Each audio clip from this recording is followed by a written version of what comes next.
Tenestelin, greetings.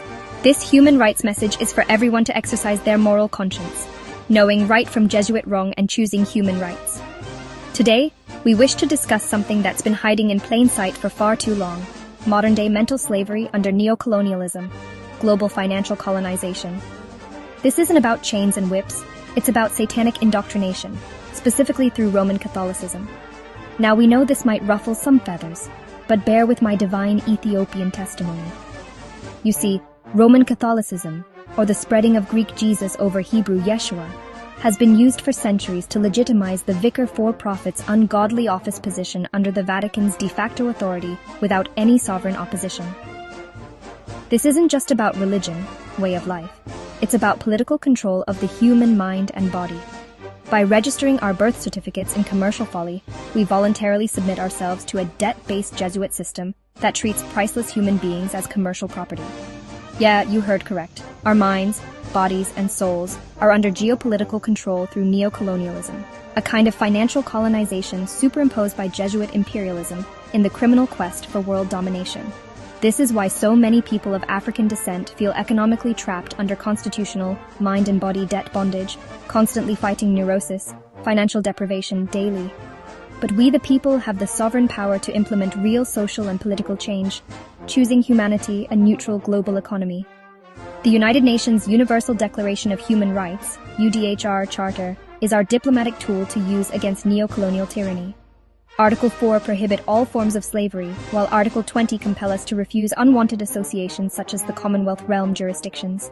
Article 21.1 gives us the international human birthright to participate in government through a freely chosen human rights representative, defender. And Article 8 ensures we have effective diplomatic remedies for gross human rights violations. These are not just words on paper, they're a call to international political action. Imagine a modern world where we all stand together in solidarity, with one voice exercising our human birthrights with inherent sovereignty, political free will. We need to collectively expose the spiritual incompetence and political immaturity of all Jesuit-taught politicians in global commerce today to achieve this envision as soon as possibly. These Jesuit-taught politicians are spiritually immature and morally corrupt, worshipping whitewashed images and unauthorized translations despite the Russian president's biblical revelations. They maintain a Jesuit status quo that benefits no one but the man of lawlessness in joint venture with themselves. Colonialism was officially abolished by UN Resolution 1514 in 1960. Yet the chains of mental slavery under Roman Catholicism still persist with the help of Jesuit-taught politicians in government seats. It's time to invoke our international human birthrights under the Sacred Covenant, UDHR Charter, and the UN Decolonization Treaty. This isn't about waiting for a savior to fall from the sky magically. It's about us taking international political action democratically, together, to represent the sovereign will of the Almighty. We need an intellectual and cultural coup d'etat in Jamaican politics to enforce Jamaica's UN treaty obligations immediately.